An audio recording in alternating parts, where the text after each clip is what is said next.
የኔ ጀግና የኔ አንበሳ እንደው አንተ ነው ልጅ እንደበቀረው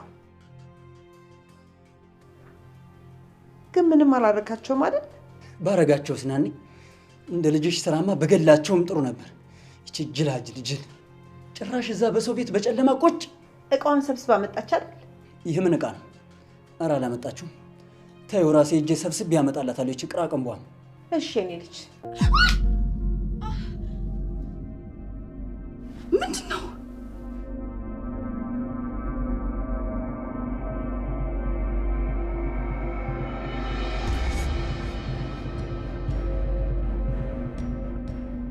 ቤሉን ምንድነው? እዚህ ምን ታደርጋለህ? ምን አደርጋለሁ? በአጋጣሚ ረበሽኳችሁ።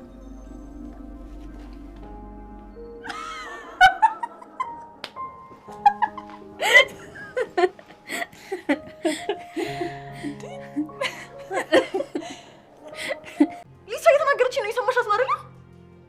መሲ ሂጂና አምጪልን። እሺ አንቺ ቆይ ነይ። ምንድነው? አንቺ ሌባ! ምንድነው? ማን ነው? ነይ አይደለም ማለት ተሳስታ መሆን አለባት። ነይ ነው።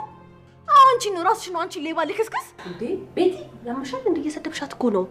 መስደቤ ነው የሚገርምሽ። ገና ጠፈጥፋታለሁ። ሊዛ ጓደኛሽ ግን ጤነኛ ናት? በጣም እያበሳጨችኝ ነው። ብትበሳጭ ምን ታመጫለሽ? እሺ መስረቁን ስረቂኝ። የድፍረትሽ ድፍረት ደግሞ ገና ሳልወጣ ከቤት እጅሽ ላደረግሽ ደሽ ትዞሪያለሽ። ምኑ ነው? ምን ያደረገችው? ቆይ ምን ማለት ነው? ጓደኛዬ እቺ ምን አይነቷ ፈጣጣ ናት? ምንድነው ራስሽ ራሱ አትናገሪም እንዴ? ምንድነው? ቆይ የሰረቀችሽ? የእጅ ጌጤን የሰረቀችኝ። መስረቁን እኮ ትስረቂኝ፣ ችግር የለም። ገና ከሆኑ ጆን አድርጎ እየዞረች እኮ ነው። ያንቺን ጌጥ መሲ የሷ ነው እንዴ ጌጥ? እናንተ ሰዎች ያማችኋል እንዴ? ቆይ ከእናንተ ውጭ ጌጥ የሚያደርግ ሰው የለም እንዴ? ባለጌ ልክስክስ! ይሄ እኮ በጣም ተራ ነገር ነው። ከፈለግሽ ስጪኝ ብለሽ አትጠይቂኝም ነበር? አንቺ ልጅ አትፈታተኝ። ያምሻል እንዴ? ሰላም ወደ ቻናሌ ቤተሰቦች እንዴት ናችሁልኝ? እንኳን ወደ ሰብለይቱ በሰላም መጣችሁ።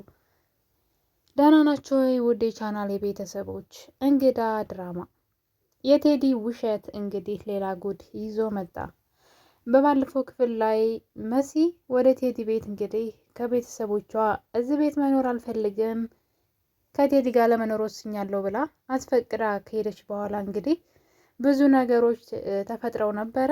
የእሱ ፍቅረኛ ቤቲ ማለት ነው እዛ ቤት እንግዲህ ጥንብዝ ብላ ሰክራ እሱ ቤት ሂዳ ነበረ። እናም እንግዲህ ለአጋጣሚ ቤት ውስጥ ስትወጣ ጌጣጌጧን ትታ ነው የወጣችው። በነገራችን ላይ የቴዲ ፍቅረኛ ወደ እሱ ቤት ስትሄድ የሆነ እቃ እየተወች ነው የምትመጣው። እቃውን ደግሞ ሶፋ ላይ ነው ትታ የምትሄደው። እንግዲህ እዛ ቤት ሴት እንዳለ የሚያሳዩ ነገሮችን እየተወች ነው የምትሄደው። መሲ እዚህ ቀደም ይሄ መጀመሪያው አይደለም፣ ጌጣጌጥ ብቻ አይደለም ሌላ ጉድም አግኝታለች። ነገር ግን እሱን ነገር ምንም መጠየቅም ሆነ ምንድን ነው ብላ ለማስተዋልም አልሞከረችም። ቴዲንም ድጋሜ ያን ሀሳብ የማን ነው እንኳ ብላ አልጠየቀችም። ነገር ግን ደግሞ በድጋሚ እንግዲህ ይችን ልጅ እዛ ቤት ትሄዳለች። ጌጣጌጧን ሶፋ ላይ ነበር ወርውራ ሄደችው። በነገራችን ላይ ቴዲ ለቤቲ መሲ እህቴ ናት ይላታል፣ ለመሲ ደግሞ ቤቲ እህቴ ናት ይላታል። ይሄ በጣም አደገኛ ነው።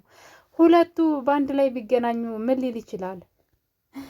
እህቴና ፍቅረኛ የተገናኙ ብሎ እንግዲህ የትኛዋ እህቱ እንደሆነች ሳይናገር የትኛዋ ፍቅረኛው እንደሆነች ሳይናገር እህቴና ፍቅረኛ የተገናኙ ብሎ ነገሩን የሚሸፋፍነው ይመስለኛል።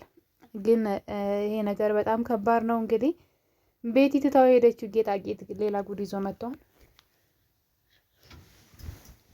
በመጨረሻም መሲ ቴዲ ቤት ሂዳ እሱ ልጅቷን መኝታ ቤት ውስጥ ቆልፈዋት ነበረ። ከዛ በፊት ግን ልጅቷ ሳሎን ሆና እንደዛ ጥንብዝ ብላ ሰግራ እንኳን የሆነ ነገር አስተውላለች። እሱም ሌላኛው ክላስ ውስጥ የተዘጋው ክላስ መሲን በጭራሽ ያንን ክፍል እንዳትከፍችው፣ ለጊዜው በፍጹም መክፈት የለብሽም አደራ ሲላት የነበረው ክላስ ውስጥ የቴዲ ፍቅረኛ ተብያዋ ቤቲ ማለት ነው የሆነ ድምፅ ሰምታለች። ነገር ግን የሰማችውን ድምፅ እንግዲህ ቴዲ ስለሰከርሽ የራስሽ ድምፅ መልሶ ተሰምቶች ነው እንጂ ምንም አይነት ድምፅ የለም ብሎ ሊያስተባብል ቢሞክርም እሷ ግን የሰማችውን ነገር መልሳ ካስታወሰች ለቴዲ በጣም ትልቅ አደጋ ነው። እንግዲህ እዛ ውስጥ የታገተው ሰውዬ በየደቂቃው ድምፅ ያሰማል ማለት ነው። መሲ ቴዲ ቤት መቆየቷ ለዛ ሰው በጣም አሪፍ አጋጣሚ ይመስለኛል። ነገር ግን ወንድሟ እንግዲህ ከቴዲ ቤት መልሶ ወደ ቤት ወስዷታል ማለት ነው። እንደ መኩ አይነት ወንድም ሲኖራችሁ እንግዲህ ትከበራላችሁ። ከቴዲ ፈልቅቆ ወስዷታል ወደ ቤት። እንግዲህ መሲ ቴዲ ቤት በሄደችበት ቅጽበት ነበረ ሶፋ ላይ ተኝታ እያለ ድንገት የሆነ ነገር ጎርብጧት ወደ ታች ስትመለከት እንግዲህ የልጅቷን ጌጣጌጥ ሶፋ ላይ ወድቆ ታገኘዋለች። መሲም እንግዲህ በመናደድ እንዴት የሴት ጌጥ እዚህ ይገኛል ብላ ስትጮህ ቶሎ ብሎ ነገሩን በማስቀየስ መሲ አንቺ እኮ ለስጦታ አትመችም፣ እኔ ሰርፕራይዝ ላደርግሽ ነበረ በማለት ነገሩን አስቀይሷል። እሷም እንግዲህ በደስታ አመሰግናለሁ ብላ ተቀብላ ነበረ። ልጅቷ ምን ያክል ዝም ብላ በእንትን ማለት ማሰብ እንዳቆመች ነው መሲ የሚታየኝ አሁን ላይ። ቴዲን ስለወደደችው ይሆን እዛ ቤት መሄድ መውጣት ስለፈለገች ይሆን ወይም ደግሞ ብቻ አላቅም፣ የሆነ ነገር ሆናለች መሲ በጤናው አይደለም። በጣም ብዙ የሚታዩ ግልጽ የሆኑ ስህተቶችን እያየች እንዳላየች እያለፈች ነው። ገና ካሁኑ ሳይጋቡ በትዳር አብረው ሳይኖሩ ይህን ሁሉ ስህተት እያየችበት ነገ ከነገ ወዲያ አብረው ስትኖር የሚያጋጥማት ነገር በጣም አደጋ ነው። ሲጀመር እሷን የሚወዳትም አይመስለኝም ከሚያደርገው አንግል ማለት ነው። ለበቀል እንኳን ምንም አላጠፋችም፣ ምንም አልበደለችውም።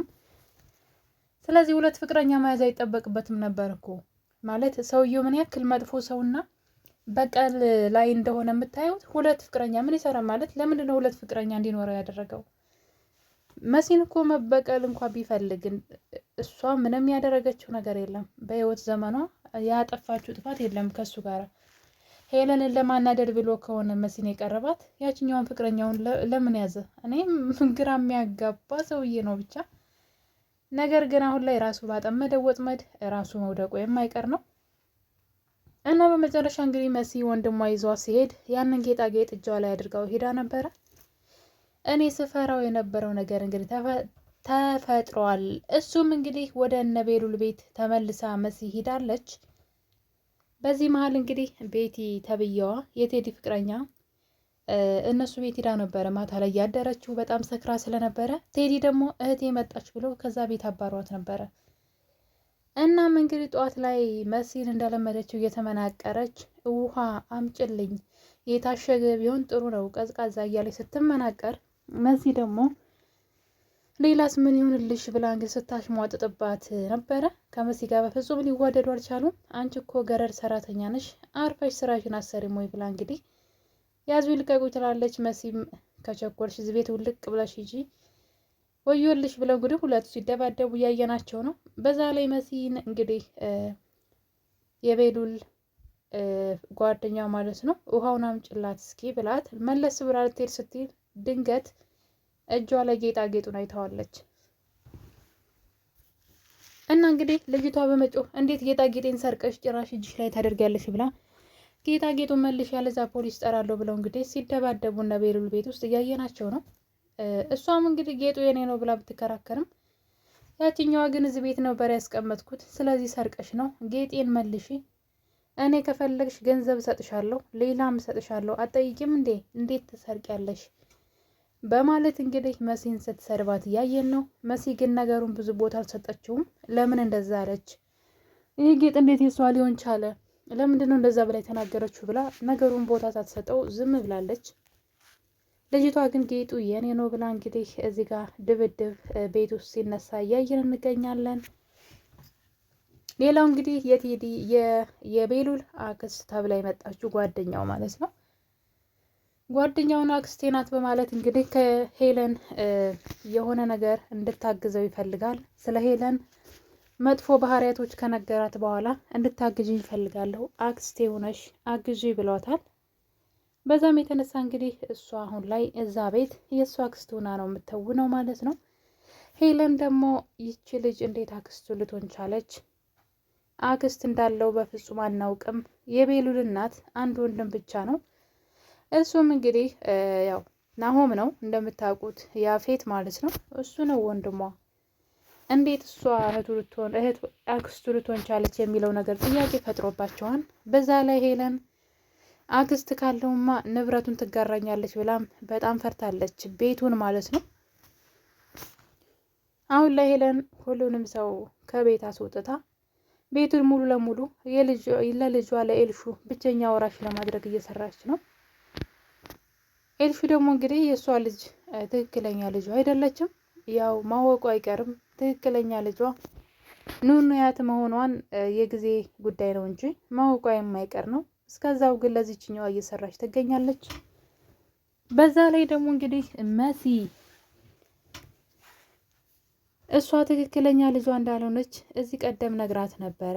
ኤልሹ ያንቺ ትክክለኛ ልጅ አይደለችም፣ ከፈለግሽ ደግሞ ማስመርመር ትችያለሽ ብላት ነበረ። ግን ሄለን እያደረገች አይደለም። ያው በምን ተአምር የኔ ልጅ ላትሆን ትችላለች ብላ ስላሰበች ነው። በምንም ተአምር የኔ ልጅ ላትሆን አትችልም፣ ምንም ምክንያት የለውም በምን ሪዝም ብላ ስለምታስብ ነገሩን ብዙ ቦታ አልሰጠችውም። ነገር ግን መሲ መንገድ ከፍታላት ነበረ፣ ኤልሹ ያንቺ ትክክለኛ ልጅ አይደለችም በማለት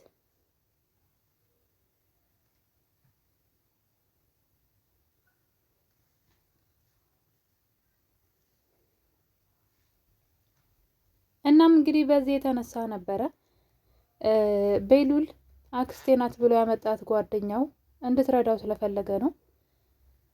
ምክንያቱም አክስት እንዳለው ካወቀች ሄለን ንብረት የማገኘቷ ነገር በተለይ ከቤቱ ምንም ነገር አይመለከታትም ማለት ነው። በእርግጥ ቤቱ የእናቱ ቤት ነው፣ የያፌትና የእናቱ ቤት ነው፣ ወይም ደግሞ የአያቶቹ ቤት ነው ማለት ይቻላል። በዛ የተነሳ ሄለን ሙሉ ለሙሉ ለራሷ ለግሏ ለማድረግ እየሰራች ነው። አሁን ላይ ግን ቤሉልን ወጥመድ ውስጥ ለማስገባት እያሰበች ያለች ይመስለኛል። እና እንግዲህ የቤሉል ጓደኛ ኤልሹ በድብቅ ፎቶ ስታነሳትና ቪዲዮ ስትቀርጻት ታያለች። በዛ የተነሳ እንግዲህ ልጅቷን እየተከታተለች እያለ ቀጥታ ሄለን ያለችበት ቦታ ትደርሳለች ማለት ነው። እሷም እንግዲህ ሄለን ልጅቷ ልታሳግታት ለጥይት ነው ያመለጠችው። ትንሽ ልጅቷ ጎበዝና ኃይለኛ ስለሆነች ነው እንጂ እጅ ከፍንጅ ተይዛ ነበረ። ሄለን ልጅቷ ልታሳግታት ነበረ፣ የቤሉል አክስት የተባለችውን ልታሳግታት ስትል ሩጣ አምልጣለች። በዛ ላይ ልጅቷ ቤሉልን በጣም ነው የምትወደው። ቤሉል ግን እንደምትወደው አያውቅም። እናም እንግዲህ ቤሉልና ኑኑያት አሁን ላይ ወደ ቀድሞ ፍቅራቸው ተመልሰዋል። ይህን ነገር ስታይ ግን እሱን እንዳትከዳው በጣም እየፈራሁኝ ነው። ምክንያቱም እሷ ልትረዳው የፈለገችው ስለምታፈቅረው ነው። እንደምታፈቅረው ባትነግረውም ግን ትወደዋለች። ስለዚህ ከኑኑያት ጋር ሌላ ግንኙነት እንዳላቸው ካወቀች ምናልባት ቤሉልን ልትከዳ ወይም ደግሞ አሳልፋ ልትሰጠው ትችላለች ብዬ አስባለሁ። ነገር ግን አሁን ላይ ከሄለን ጋር ለመጋፈጥ እንግዲህ ቆርጣ ተነስታለች። ሁሉንም ነገር ስለ ሄለን ማንነት ጥንቅቅ አድርጋ ስለምታውቅ ስላስረዳት ማለት ነው። ያው አክስቱና ስትመጣ እንግዲህ ሁሉን ነገር ማወቅ ስላለባት አንድም ሳይቀር ስለ ሄለን ማንነት ነግሯታል። በዛ የተነሳ እንግዲህ ልጅቷን በጣም ጎበዝ ጥንቁቁናለች። ነገር ግን የቤሉልንና የኑኑያትን ቀረቤታ የወደደችው አትመስለኝም። ምን ናት ይቺ ልጅ ግን? ሰራተኛ ብቻ ናት ወይ? ከአንተ ጋር ያላት ቀረቤታ ምንድን ነው እያለች ትገኛለች።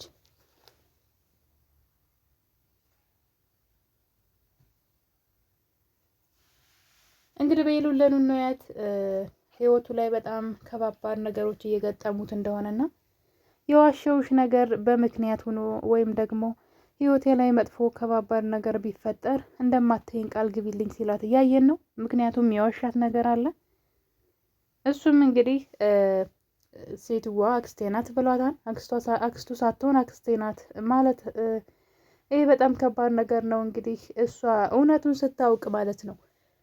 እና ውድ ቤተሰቦች እንግዲህ የእንግዳ ድራማ ነገሩ ስብስብ እያለ ነው። እንደ ሀረግ ድራማ ቤሉል የሆነ ፍላሽ የያዘ ማለት መረጃ የያዘ እንግዲህ ቪሞሪ ተሰጥቶታል። እዚህ ውስጥ በጣም ብዙ መረጃዎች አሉ። እናም ያቸውና ልረዳ ፈልጋለሁ እያለ ነው ጆኒ። ነገር ግን ሆን ብሎ እሱን ወጥመድ ውስጥ ሊያስገባው ይመስለኛል። ቤሉል ካልነቃ በጣም ከባድ ነገር በህይወቱ ይከሰታል። ሌላው እንግዲህ ቤሉል ተደብቆ ኑኑያትን በጨለማ ወደ ክላሷ እጁን ልኮ ይነካታል። ነገር ግን በሰዓቱ መሲ ነበረች እና መሲ የኑኑና የቤሉልን የፍቅር ግንኙነት እንግዲህ አሁን ላይ ያውቃለች። እና ውድ ቤተሰቦች እንግዲህ እንግዳ ድራማ በቀጣይ ክፍል ምን ሊፈጠር ይችላል የሚለው አጓጊ ነው። አብረን የምናይ ይሆናል። እስከዛ ግን የዛሬን አበቃን። እወዳችኋለሁ። ቸር ቆዩልኝ።